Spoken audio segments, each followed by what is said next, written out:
Welcome Rashi Khetrapal to the show. Hello, Mona. Yeah, Nice hi to Rashi. nice to be here with you on this platform. Yeah, nice to have you on the platform. Today, the role of the woman in business is one of the most essential roles, and today we are showcasing the role of a woman as a businesswoman. Rashi Khetrapal is a cost and management accountant with a diploma in programming from NIT and has 29 plus years of experience. And she has experience in various portfolios. She is the founder of Brisk Intelligence, which was founded in 2009 and is into business risk assessment. She has many accolades to her name. Now, she's a very enterprising and a hardworking woman and goes the extra mile for her clients. That I can tell you with experience. Okay, let's have a chat with her and learn a little more about her business and get some lessons from her. Okay, Rashi, why did you plan to start your business? What was your inspiration? Uh, to be very honest, I've always been a little career minded, even though my home was always my first priority, and I have lived with a little bit of conflict, trying to set my priorities right. And as you know, you go where your heart leads you. And my heart was always in carving a niche for myself, other than being just a homemaker, and to have an identity of my own apart from my family and my kids. And even Absolutely. though even though there were times when the time was such that I had to give more time and attention to my family, my children, I did that wholeheartedly. And it was always a question of putting one thing on a higher pedestal and the other thing on the back burner. So slowly and steadily my work and my continuation of my education, my learning was always on the back burner while I was taking care of my family. But I never gave up. It was like, for me, it was like a rolling stone, gathers no more, Absolutely. moss. I've always lived by that principle. As career women, we are at times, faced with situations wherein there is a lot of conflict between your commitments Absolutely. and your personal priorities. Um, as a human being, we always give preference to our commitments. Nobody wants to go back on their commitments to their clients, to whosoever. So that is the reason why there have been a lot of ups and downs in my career. I've not really, if you really look back at my career graph, it's not really been very illustrious, but it's out of choice. It's not out of any compulsion or anything of that sort, because I did not give it that much of time. I had my other priorities.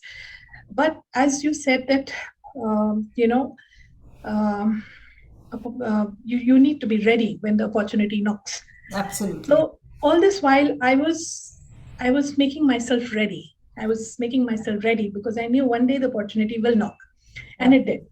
It did, Absolutely. and when it did, I grabbed it with both my hands. And as you know, that I'm in a very difficult field. I'm into risk mitigation, risk assessments. It's Yeah. not an easy field for anybody to even perceive. Till date, my family does not understand exactly what I do. Yeah, I know because I even I have, try to tell my family and they also come up with what is that, what is this. So I can yeah, understand.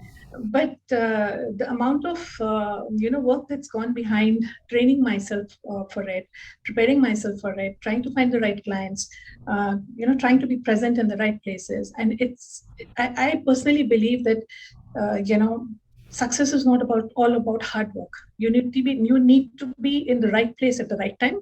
Absolutely. You need to be prepared to Yeah. grab the opportunity when it knocks. Opportunity knocks on everybody's doors, not once, but multiple times.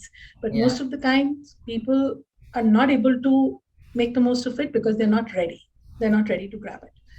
So now coming to your question as to why did I think of starting my own business, I was actually working for a friend's company which was into credit management and worked there for close to 7 years when I conceived my twins, and I decided that okay, now I will not be able to do a 9 to 5 job. I'm a mother. I'm more than a full-fledged mother, but I couldn't give up my dream as well. Though I had one of my dreams fulfilled, that is of having my twins, but at the same time, I had this other dream, this desire and this fire burning in my belly that, I need to continue with my passion. I cannot just give it up. So as I said, kids took the priority and my other passion took a little bit of a backseat, but I continued. Okay. And I finally decided to put in my papers and, walk the unknown path and start my own business, start my own course, do things differently, not follow the same well-trodden path as many people advised me to. Many people came up to me when, obviously when you're changing tracks, you have a lot of advisors that you go up to and you try to take their advice as to now, what should I do? I'm at a crossroad in my life. What should I do now? And I was advised to not follow my passion. Passion in the sense, not follow what my heart was telling me to do. I was told to follow the well-trodden path. They said that you're already so successful in credit management. So why don't you do this? You've carved a niche for yourself. You have a name. People know you. People recognize you. So why are you leaving all this and you want to go into, doing risk assessments, due diligence, and all kinds of things that probably even you're not too well aware of right now. I said maybe not. I'm not so well aware, but maybe that's where the real, success is. That is where what my heart is telling me to go. My mind is telling me to stick to what I was doing previously, and my heart was telling me to go the other way. It was a big tussle conflict between the two of them for some time, and I finally decided to go with my heart and start this business. And it's been a very, very challenging and exciting journey, a difficult journey, but I've loved every moment of it because I have created bit by bit. I have, learned, I have discovered things, and none of what I have learned since starting this business is written anywhere in books. Very little. Of course, you can say that I have attended conferences. I have read a few, stuff here and there on the internet. But the real core of my business, the core of my work, is what my clients have taught me. They're the ones who have taught me. They're my teachers. And looking back, I don't think I would change a single thing of my entire journey till the point that I am wherever I am today. Very well said, Rashi. Very, very, very nicely put. How your journey has been, and we can learn a lot from that. Okay, what products or services do you offer? We're offering a lot of risk assessment, services like due diligence. We're offering competitive intelligence, market intelligence, and lot of various kinds of verifications. What a layman understands is just a background verification, but verification is not just purely background verification. There are numerous kinds of verifications that are required to be done. It could be a site verification, it could be ID verification, it could be maybe a simple employment verification. Personal profiling of People, companies, everything, just basically to help the businesses mitigate the risk of dealing with individuals and entities, and to help them mitigate their fraud risk and other kinds of business risks that they encounter on a day-to-day basis. Absolutely, very nicely put. And what are the other services that you talk about? What hurdles did you face or are facing in establishing your business? Well, the pace of my growth was not as much as I would have expected. Getting the right talent, the people to work for you, was the most difficult, because when you are a startup company, you are working on a shoestring budget. You can't afford to pay big hefty salaries to people, and to pull out people from the industry, experienced people from the industry. So I had to sort of work with maybe freshers and train them, groom them. If there is a time lag for that, 3 months to 6 months is what they normally take to get settled, and then they feel that they are good enough for a big raise, and they switch jobs. So hunting for people, the right kind of people, was the major hurdle.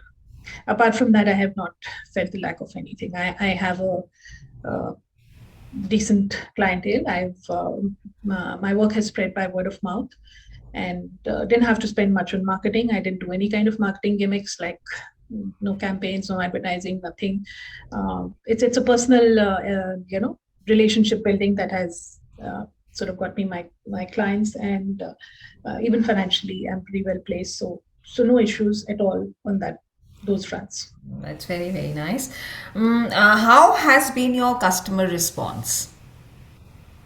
It's pretty good, pretty good. Okay, you're doing pretty Because well. Yeah. my strategy is that commit less and deliver more. So I have never overcommitted myself. Rather, I have always, you know, been the one to say no where certain things are a little impossible or unethical, and I have, point blank expressed to my clients that this cannot be done or this should not be done.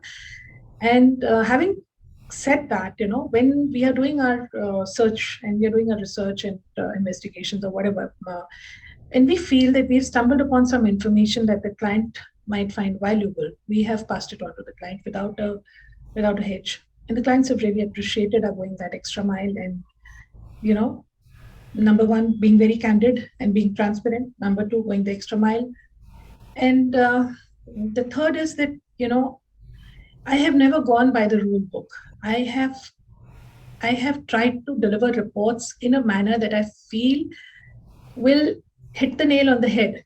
It's like not cooking up stories and writing a lot of stuff which is irrelevant to the client and, just to make the report look good. No.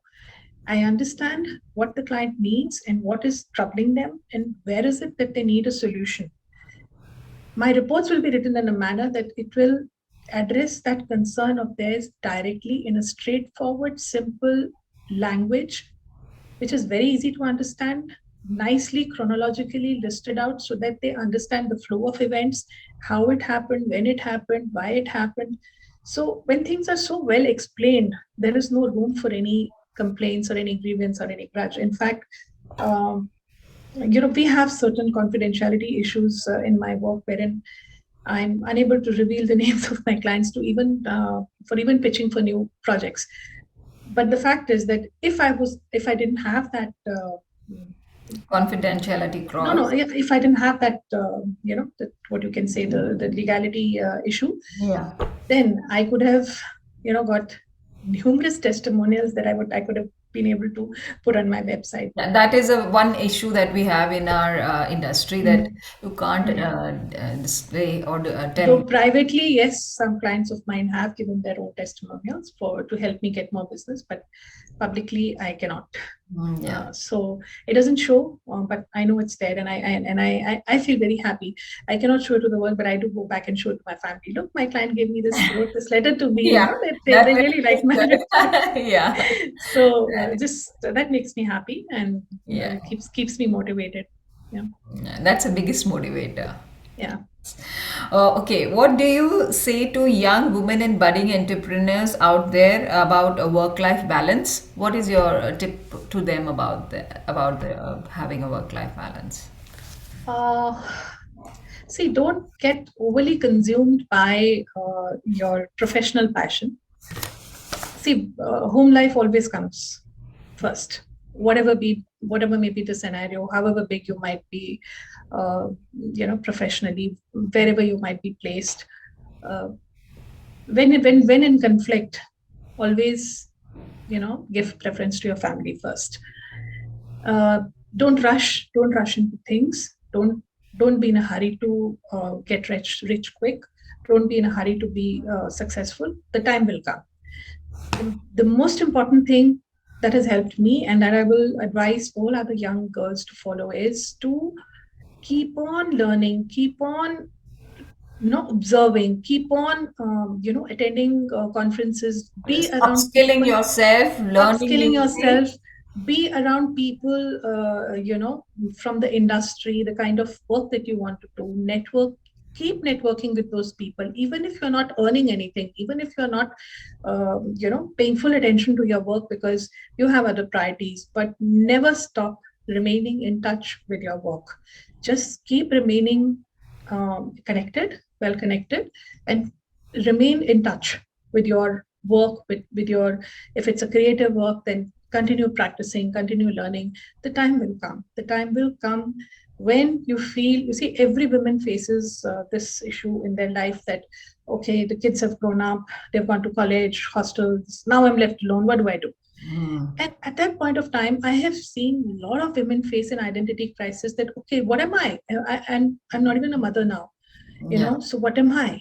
You I should give have something which is many, of your many own people, identity. Yes. many women have had this complaint or this grudge at that middle age that I gave my 100% to my family. I gave my everything to my family. Now look, my kids have gone their own way. They have their own opinions. They have their own desires. They don't listen to me. They're not going doing things the way I want them to do. Forget it. They have their own life. Your duty was to train them, groom them, bring them to a point where they can be independent. They've gone the bird, your, the the little birds that hatched out of you have flown away now. Yeah. So they've flown away. So now at that point of time, you are bound to face an identity crisis. And if in case during this period you have not kept yourself up to date with your profession, passion, creative art, or whatever it might be, you are definitely going to sink in deep into a depression. And at times you will end up doing things like, okay, मैं MBA कर लेती हूँ. Pardon me, I'm not saying this in a derogatory fashion. MBA, pursuing MBA products and stuff like that, Oriflame and all, multi-level marketing is a good business provided it's your passion. Provided it's your passion. But if you're doing it out of compulsion just to keep yourself busy, then I'm sorry, it's the wrong thing to do. You need to follow your passion. You need to follow what is inside of you. What is it that makes you, drive out and learn new things and do that with, that your Even heart I and have soul? Yeah. even I have done Oriflame and Amway. Trust me, there was a time in And I my have life done also. Rashi. I have, I have so also yes. done it to, Yeah. So free up my I think, time to have yeah. a little bit of financial freedom that I don't Yeah. have to ask for And there money. is so much about, Amway. I have learned, I've done it for 2, 3 years, and I've learned many things from it because direct marketing is the most difficult marketing, the way of marketing. There is a Agree. complete training with it, goes with it, which is called, Network 21, and so many things there are associated with it. So I would not say there is anything derogatory, but you have to have a passion. What is it that you want to Yeah, do? but the moment I realized that this was not giving me happiness, I Hmm. moved out of it. Yeah. Even I And the know, moment I yeah. realized I was not liking it, I was not liking the sales, making the sales call, talking to people, pressurizing people to buy the products. I found people just Let's moving not away talk from about me. Amway, and they'll get Okay. offended.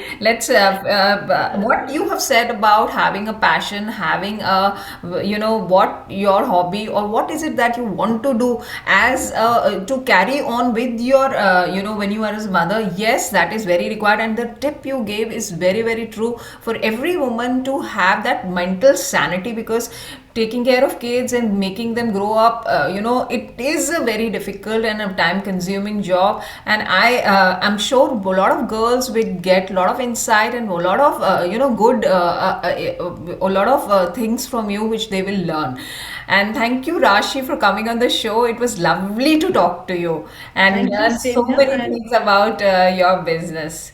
thank Thank you you. so much. Thank Thank you.